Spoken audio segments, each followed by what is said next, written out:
Good afternoon. I am Rose, and I will try to be time cautious.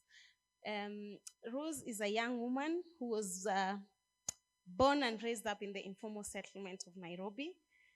And fast forward in 2012, she loses her brother to extrajudicial execution, and that gave birth to something. And this baby was called the Legend Kenya. The Legend Kenya is a community-based organization that works on issues of conflict mitigation, trauma healing awareness and resilience, and with a special focus on forgiveness.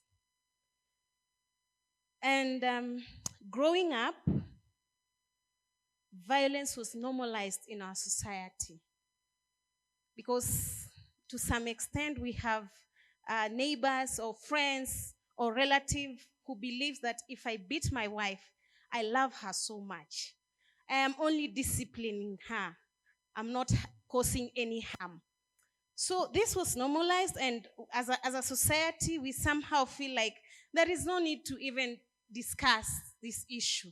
It is a non-issue to the entire community. Let them deal with it at the household level. But one thing struck this young woman when one day she led a peaceful disarmament process. And guess what? To her surprise, the young man ended up in prison, and the community looked at her as someone who gave up their son to be arrested.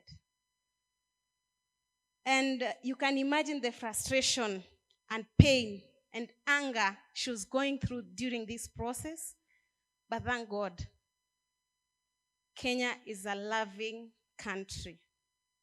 With support from the Independent Medical Legal Unit, we were able to follow the entire process and secure the release of this young man.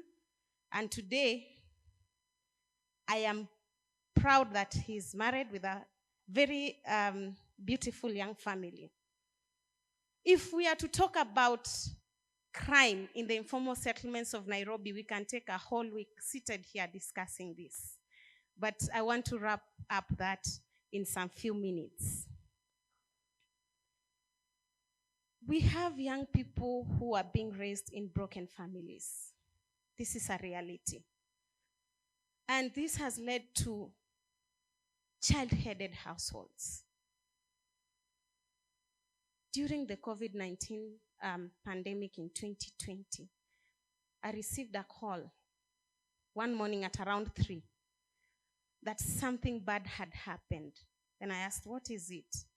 There was a young woman, 27 years old, with her 2 babies, who was thrown out of the house and was sleeping in an unfinished house. Unfortunately, some 3 guys came and raped her in front of her kids. The eldest son was 10 years, and the youngest baby girl was only 3. When I went there in the morning, this girl was crying. She didn't know how to go about it. And I said, sometimes we also get confused as people who are coming in to support, because you don't know, you're so confused, you're emotionally distracted, because this thing is also affecting you. But this young girl asked me, why did they block my mom's mouth? What was happening? I was so frustrated. I didn't know how to tell her mom was raped.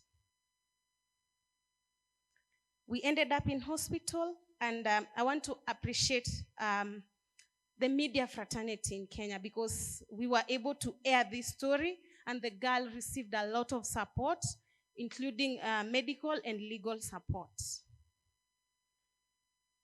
I want to come back to the grassroots woman, who I am privileged to be one of.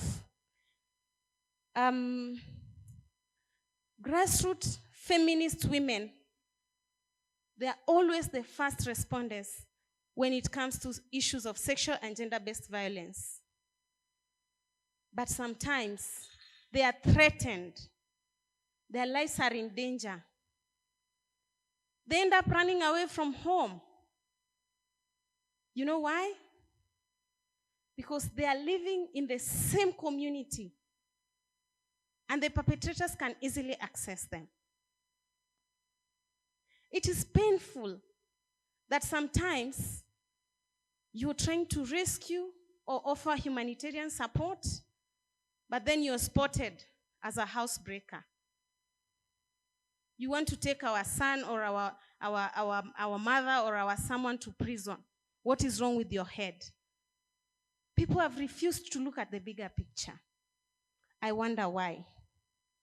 To the policymakers in the house, I'd like to speak to all of us. It is not enough to formulate policies.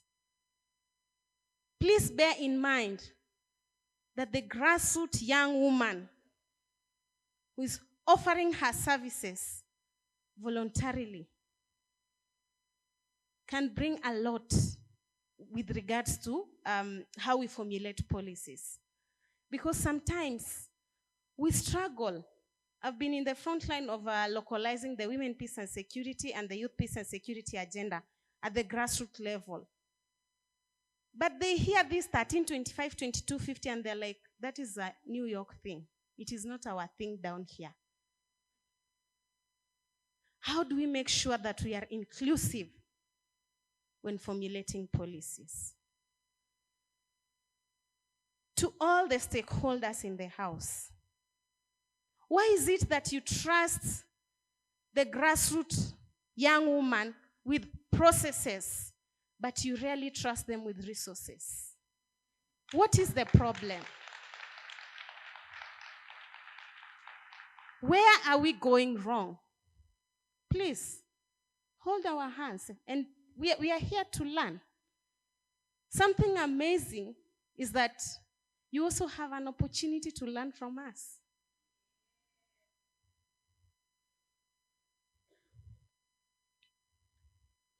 Finally, in all that we do,